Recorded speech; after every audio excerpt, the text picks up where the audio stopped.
신천지인 여러분, 혹시 요한계시록을 보다가 두아디라 교회와 이세벨이라는 이름을 보고 이게 무슨 말일까? 궁금하셨던 적 있으신가요? 그런데 말입니다. 이 이름이 오늘날 신천지 교리와 아주 깊게 연결된다는 사실 알고 계셨나요? 오늘은 이 이야기를 진짜 성경의 빛 아래에서 낱낱이 밝혀보겠습니다. 자, 함께 가시죠. 첫째는 두아디라 교회. 왜 중요한가요? 두아디라는 지금의 터키 아키사르라는 도시입니다. 예전에는 염색업이 유명해 보랏빛 도시라 불릴 정도였죠. 그런데 이 도시에는 문제가 하나 있었습니다. 혼합주의의 사상으로 예수도 믿고 다른 신도 믿고 성경도 보고 세상 문화도 따르고 결국 이 문화를 교회 안으로 끌어들인 인물이 있었죠. 누구일까요? 바로 이세벨입니다. 이세벨 들어보셨죠? 구약에 등장하는 시돈 왕의 딸로 바알 숭배를 퍼뜨린 장본인입니다. 그런데 요한계시록에서 그녀가 다시 등장합니다. 진짜 이세벨이 부활했단 말일까요? 아니요. 이세벨은 당시 교회 안에서 거짓, 교훈을 퍼뜨리는 이세벨과 같은 영지주의 상징으로 등장한 거예요. 둘째는 교회를 한 사람으로 보는 신천지의 궤변을 알아보죠. 두아디라 교회가 신종환이나 정창래라고 주장하는 논리로 알아봅니다. 자, 그런데 신천지는 더 나아가 충격적인 해석을 합니다. 두아디라 교회를 한 사람, 예컨대 신종환 혹은 정창래라는 인물로 해석한다는 겁니다. 신천지 여러분, 교회가 어떻게 한 사람일 수 있을까요?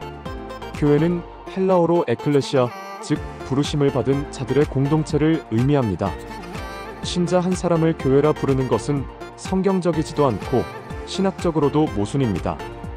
그런데 신천지는 이 한 사람 안에 또 다른 인물, 즉 이세벨이 들어있다고 주장합니다. 만약 두아디라가 정창래라면 그 안에는 이세벨, 곧 탁성환 목사가 있어야 한다는 논리죠. 이건 물리학도 뛰어넘는 상식 밖의 이야기입니다. 이런 궤변이 어떻게 진리라 불릴 수 있겠습니까? 그렇다면 신천지는 왜 이세벨을 탁성환 목사라고 지목했을까요? 정말 탁성환 목사가 바알 숭배자처럼 영지주의 사상을 퍼뜨렸을까요? 아니면 그냥 자신들의 교리를 정당화하기 위해 누군가를 희생양 삼은 걸까요? 신천지의 교리는 성경의 인물을 일방적으로 사칭하여 실상으로 이만희 씨와 신천지, 조직 중심 해석에 갇혀 있습니다. 성경을 펼쳐놓고 보지 않고 자신들의 계시록의 인물을 모방하고 사칭하는 해석 틀에 성경을 끼워 맞추는 것입니다. 자, 성경은 말합니다. 자칭 선지자 이세벨을 네가 용납했다는 말씀, 지금도 유효합니다. 오늘날에도 자칭 선지자라며 등장하는 사람들이 있습니다. 바로 신천지죠. 신천지는 자신들의 교주를 세요한이며 약속의 목자라며 신격화합니다. 하지만 그 교리 속에는 진리로 포장된 독, 복음으로 가장한 음행이 숨어 있어요. 신천지인 여러분, 중요한 건 성경 속의 인물을 사칭하고 모방하는 것이 아닙니다. 하나님께로부터 보냄받은 자인지, 성경 전체가 말하는 복음의 줄기 위에 있는지 성경의 저자의 관점에서 이걸 봐야 합니다. 셋째는 천지의 계시 해석. 왜 틀렸을까? 신천지는 요한계시록에 등장하는 소아시아, 7교회 공동체를 자기들 마음대로 해석합니다. 예를 들어 두아디라 교회를 신종환이나 정창래라는 특정 인물이나 과거 사건에 맞춰 억지 해석하죠.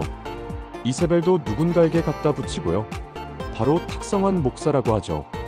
하지만 이건 계시록을 신천지 교리와 실상에 짜맞추는 겁니다. 진리는 반대예요.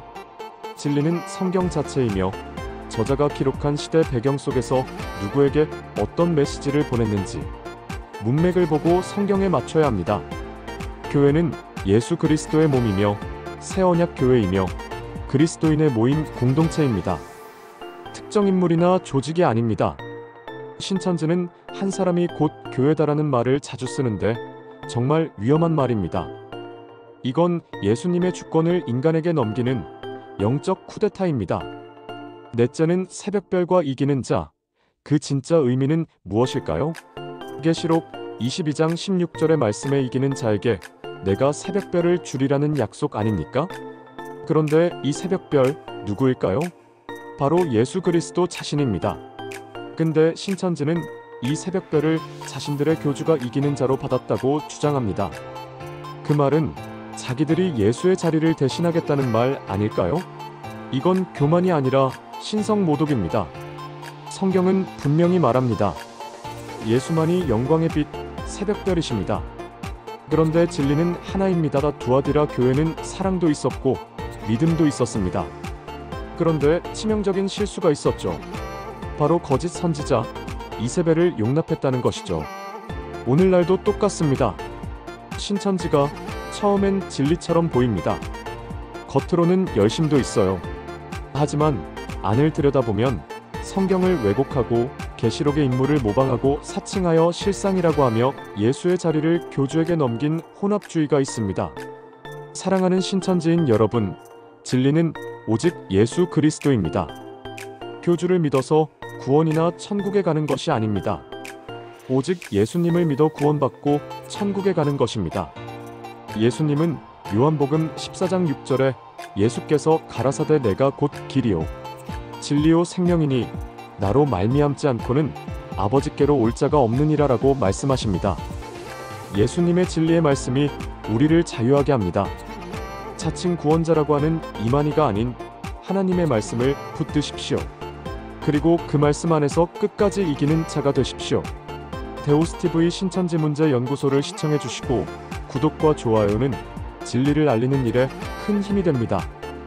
진리와 함께 싸우는 신천지인 여러분, 주님의 은혜가 늘 함께 하시길 기도합니다. 아멘. 감사합니다.